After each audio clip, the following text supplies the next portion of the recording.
नमस्कार, दिन भर की बड़ी खबरों में आपका स्वागत है। मैं हूं आंचल।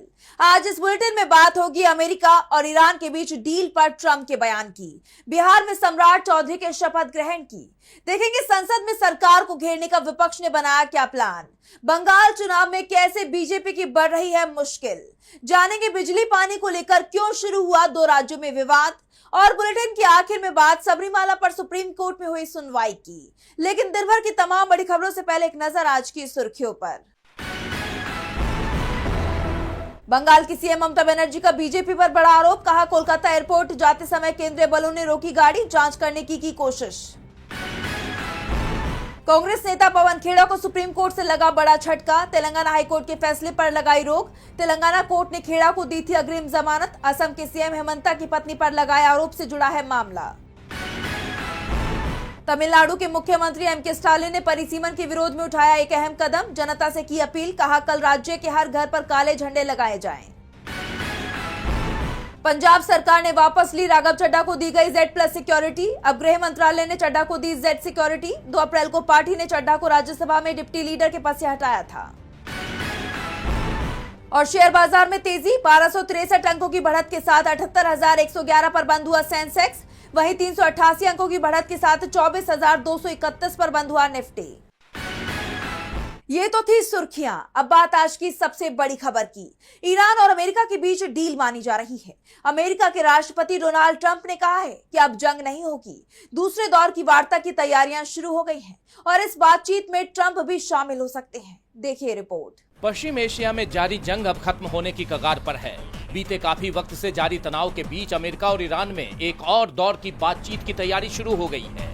यानी जल्द ही इजराइल, अमेरिका और ईरान के बीच बातचीत हो सकती है और इसका संकेत खुद अमेरिकी राष्ट्रपति डोनाल्ड ट्रंप ने दिया है। सीज फायर को लेकर उन्होंने कहा कि अगले 2 दिनों में पाकिस्तान में कुछ बड़ा हो सकता है।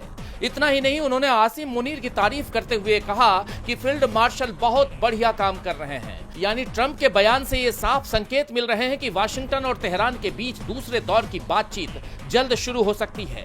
चर्चा तो यहाँ तक है कि अगर अमेरिका और ईरान के बीच सहमति बनती है तो इस बार अमेरिकी राष्ट्रपति डोनाल्ड ट्रंप खुद इस्लामाबाद जा सकते हैं और इस दौरान ईरान के राष्ट्रपति मसूद पेजिशकियान भी वहां मौजूद रहेंगे। यानी अमेरिका और ईरान के राष्ट्रपति के बीच सीधी बात हो सकती है। हालांकि अभी तक इसे लेकर कोई आधिकारिक ऐलान नहीं किया गया है। कहा जा रहा है कि किसी भी तरह अमेरिका इस जंग से निकलना चाहता है, इसीलिए उसने अपना रुख नरम कर लिया है और अब उनके बयान भी इसी तरफ इशारा करते हुए नजर आ रहे हैं। ट्रंप ने फॉक्स न्यूज से बात करते हुए कहा कि जंग अब पुरानी बात हो गई है। वैसे अभी सब कुछ पूरी तरह खत्म नहीं हुआ है और हालात पर नजर रखी जा रही है। अब स्थिति नियंत्रण में है। ईरान अब समझौता करने के लिए काफी इच्छुक नजर आ रहा है। तो ट्रंप भले ही यह दावा कर रहे हैं कि जंग की जरूरत अब नहीं है, लेकिन एक बात यहां साफ होती दिख रही है कि इस जंग में अमेरिका बुरी तरह पिछड़ चुका है। जिस तरह से ट्रंप लगातार हॉर्मुज पर जहाजों को रोकने की धमकी दे रहे थे, अब वो उन्हीं पर भारी पड़ती दिखाई दे रही है। ईरान की घेराबंदी के चलते अब अमेरिका और चीन के बीच ठन गई है। दरअसल अमेरिकी नेवी ने हॉर्मुज की घेराबंदी की हुई है। किसी भी टैंकर को वो यहाँ से निकलने नहीं दे रहे हैं। अमेरिका के वित्त मंत्री स्कॉट बेसेंट ने कहा, चीनी अपना तेल नहीं ले पाएंगे। वो तेल तो ले सकते हैं लेकिन ईरानी तेल नहीं ले सकते हैं। ऐसा होने जा रहा है क्योंकि अमेरिकी नेवी हॉर्मुज स्ट्रेट में ईरानी तेल ले जा रहे चीनी टैंकरों को रोक देगी।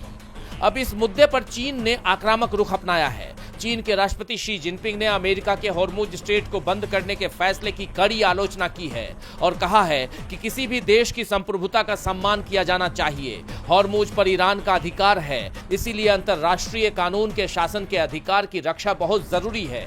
दुनिया को जंगल के कानून की तरफ नहीं लौटने दिया जा सकता है। यानी अब पश्चिम एशिया में जारी जंग का केंद्र हॉर्मुज स्ट्रेट बन गया है। ऐसे में सबकी नजरें अमेरिका और ईरान के बीच होने वाली दूसरे दौर की शांति वार्ता पर टिकी हुई है। क्या इस बार भी शांति वार्ता सफल हो पाएगी, इस पर सवाल है। अमेरिका और ईरान में डील हो सकती है और इसे ईरान की डील माना जा सकता है क्योंकि अमेरिका ईरान में रिजीम चेंज करने में फेल हो गया, लेकिन बिहार में जरूर सत्ता परिवर्तन हो गया है। पहली बार बिहार में बीजेपी का सीएम बना है, जबकि जेडीयू के पास पहली बार 2 डिप्टी सीएम पद आए हैं। देखिए रिपोर्ट। बिहार में सत्ता परिवर्तन हो गया है। सम्राट चौधरी ने बिहार के मुख्यमंत्री पद की शपथ ले ली है। वो बिहार में बीजेपी के पहले मुख्यमंत्री हैं। राज्यपाल सैयद अता हसनैन ने सम्राट चौधरी को बिहार के मुख्यमंत्री पद की शपथ दिलाई।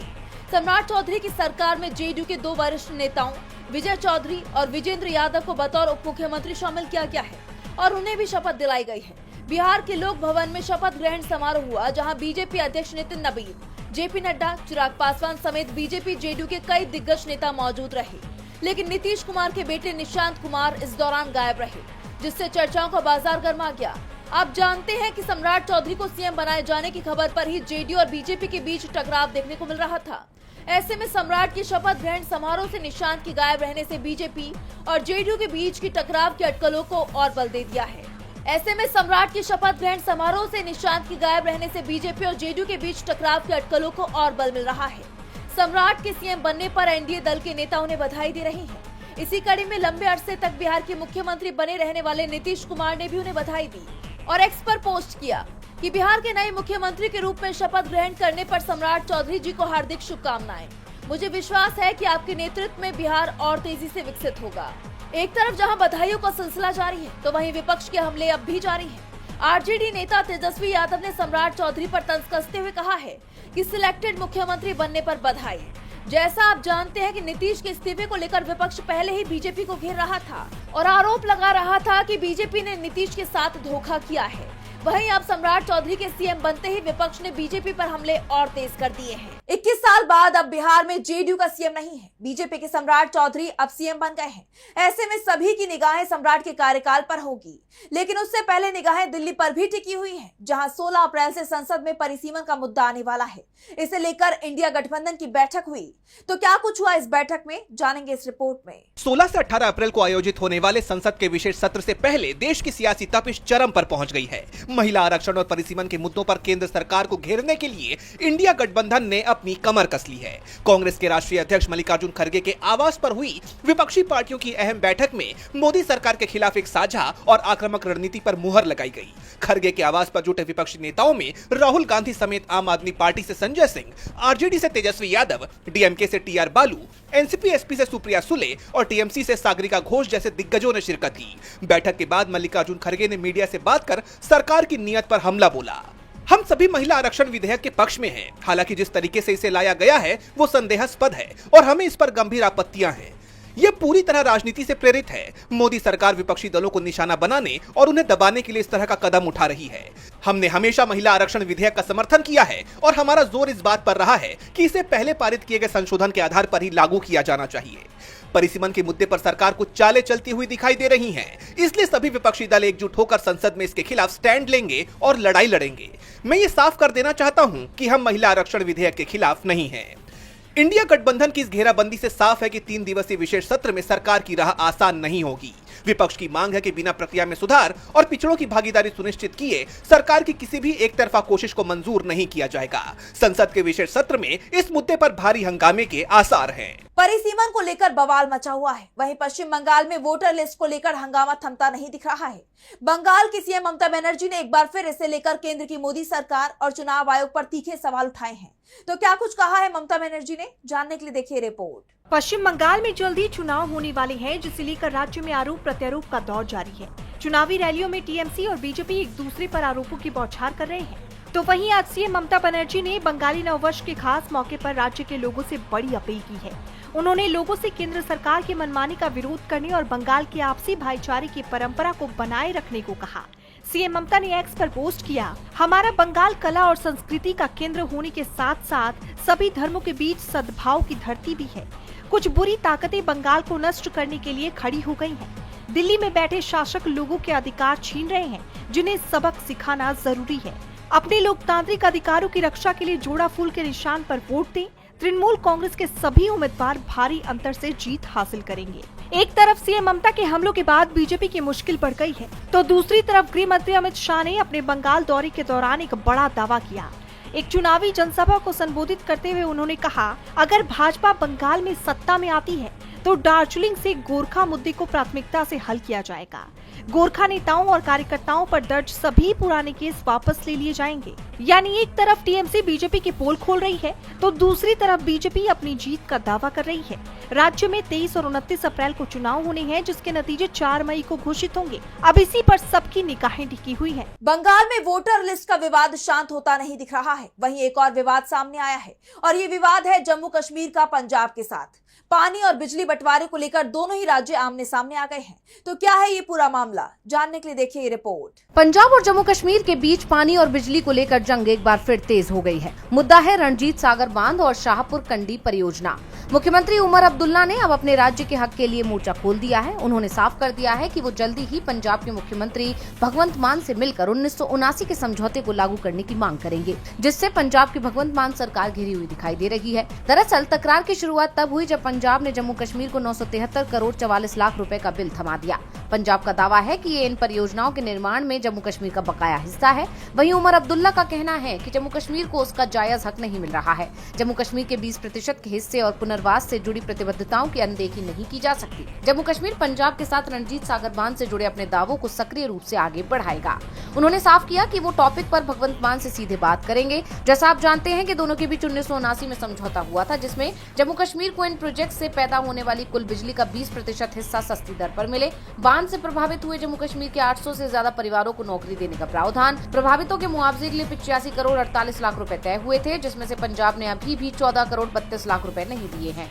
वहीं सीएम उमर अब्दुल्ला इसे हक की अनदेखी बता रहे हैं, तो पंजाब अपने वित्तीय हितों की बात कर रहा है। वहीं अब ये देखना होगा कि ये पुराना समझौता सुलझेगा या दोनों के बीच तकरार और बढ़ेगी। जम्मू कश्मीर और पंजाब के बीच टकराव दिख रहा है। वहीं टकराव सेना के सबसे बड़े पद चीफ ऑफ डिफेंस स्टाफ यानी सीडीएस को लेकर भी बढ़ता दिखाई दे रहा है। सवाल ये उठ रहे हैं कि हमेशा आर्मी का ही सीडीएस क्यों बनेगा, नेवी और एयरफोर्स के हिस्से ये पद क्यों नहीं जा सकता। तो क्या है पूरा मामला, जानेंगे इस रिपोर्ट में। देश का अगला चीफ ऑफ डिफेंस स्टाफ यानी सीडीएस कौन होगा, इसको लेकर चर्चाएं तेज हो चुकी हैं। कई नाम चर्चा में हैं और कुछ रिटायर्ड लेफ्टिनेंट जनरल, हाल ही में रिटायर हुए अधिकारी और यहाँ तक कि एयर वाइस मार्शल भी इस दौड़ में बताए जा रहे हैं। लेकिन हर बार की तरह इस बार भी एक बड़ा सवाल सामने है कि सीडीएस हमेशा आर्मी से ही क्यों चुना जाता है। क्या नेवी या एयरफोर्स के अधिकारियों को मौका नहीं मिलना चाहिए? इन सवालों के बीच कुछ लोग मौजूदा navy chief admiral Dinesh Tripathi के नाम पर भी दांव लगा रहे हैं, जो कि अगले महीने के अंत में रिटायर होने वाले हैं। दिलचस्प बात तो यह है कि मौजूदा सीडीएस अनिल चौहान का कार्यकाल भी तभी पूरा हो रहा है। सरकार ने पिछले साल सितंबर में सीडीएस के कार्यकाल को बढ़ाकर 30 मई 2026 तक का कर दिया था। ऐसे में 1+1 जोड़कर अटकलें अब और तेज हो गई हैं। आर्मी चीफ जनरल द्विवेदी का कार्यकाल भी जून के अंत तक का है, इसलिए नए सीडीएस के लिए उनके नाम की अटकलें भी लग रही हैं। जैसा आप जानते हैं कि सीडीएस एक ऐसा पद है जो सेना की तीनों शाखाओं यानी आर्मी, नेवी और एयरफोर्स के बीच तालमेल स्थापित करता है। लेकिन इसके साथ ही CDS department of military affairs का सचिव भी होता है, जिससे उसकी भूमिका नीतिगत फैसलों तक भी पहुंचती है। यानी ये पद पूरी तरह सैन्य भी नहीं और पूरी तरह राजनीतिक भी नहीं माना जा सकता, जिसे लेकर अब चर्चाएं तेज हैं। और बुलेटिन के आखिर में बात सबरीमाला मंदिर के विवाद की। सबरीमाला मंदिर में महिलाओं के प्रवेश को लेकर चल रहे विवाद पर सुप्रीम कोर्ट में लगातार सुनवाई जारी है। इसी कड़ी में 15 अप्रैल को भी अदालत में सुनवाई हुई, जहां केंद्र सरकार ने अपनी दलीलें रखी तो वहीं अदालत की तरफ से भी अहम टिप्पणी की गई, जिससे इस मामले में अब एक नया मोड़ आ गया है। तो क्या कुछ हुआ सुनवाई के दौरान और क्या है पूरी खबर, जानने के लिए देखिए रिपोर्ट। सबरीमाला मंदिर में महिलाओं की एंट्री को लेकर सुप्रीम कोर्ट में लगातार सुनवाई हो रही है। इसी कड़ी में 15 अप्रैल को भी सुनवाई हुई, जिसमें धार्मिक स्वतंत्रता और संवैधानिक नैतिकता के बीच सीधा टकराव देखने को मिला। मंदिर का मैनेजमेंट देखने वाले त्रावणकोर देवसोम बोर्ड यानी टीडीबी की तरफ से वरिष्ठ वकील अभिषेक मनु सिंघवी ने कोर्ट में दलीलें रखी। सुनवाई के दौरान उन्होंने कहा, किसी धर्म की प्रथा सही है या नहीं ये तय होगा उसी समुदाय की आस्था के आधार पर। जज खुद ये तय नहीं करेगा कि धर्म के लिए क्या सही है क्या गलत। उन्होंने दलील दी कि धर्म सामूहिक आस्था से जुड़ा होता है। ऐसे में कुछ व्यक्तियों की एंट्री के लिए अधिकार पूरे समुदाय की सदियों पुरानी धार्मिक परंपराओं पर हावी नहीं होने देने चाहिए। अदालत को ये तय करने से बचना चाहिए कि किसी धर्म के लिए क्या सही है और क्या गलत। वहीं सुनवाई के दौरान 9 जजों की बेंच की तरफ से कई अहम टिप्पणी की गई। जस्टिस जॉय माल्या बागची ने कहा, जब संविधान के अनुच्छेद 25(2) के तहत किसी कानून की परख होती है तो अदालत को ये तय करना ही पड़ेगा कि कौन सी धार्मिक प्रथा अनिवार्य है। इस पर वरिष्ठ वकील सिंघवी ने इसे एक जटिल मुद्दा बताया और कहा कि अनिवार्य प्रथा की न्यायिक जांच इस तरह के मामलों में शामिल नहीं होनी चाहिए। वहीं जस्टिस सुंदरेश ने पूछा, सार्वजनिक व्यवस्था, स्वास्थ्य और नैतिकता के साथ सामाजिक कल्याण शब्द क्यों जोड़ा गया है, जिस पर सिंघवी ने कहा कि कुछ धार्मिक प्रथाएं आधुनिक मानकों पर सही नहीं ठहरती। जैसा आप जानते हैं कि विवाद 1991 में शुरू हुआ था, जब केरल हाईकोर्ट ने 10 से 50 वर्ष की महिलाओं के प्रवेश पर रोक लगाई थी। 2018 में सुप्रीम कोर्ट ने इसे भेदभावपूर्ण बताते हुए हटा दिया, जिसके चलते भारी विरोध हुआ और पुनर्विचार याचिकाएं दायर हुई, जिस पर अब लगातार सुनवाई चल रही है और अंतिम फैसला कब आएगा इस पर सबकी नजरें बनी हुई हैं। तो आज इस बुलेटिन में बस इतना ही। आप देखते रहिए डीवी लाइव। नमस्कार।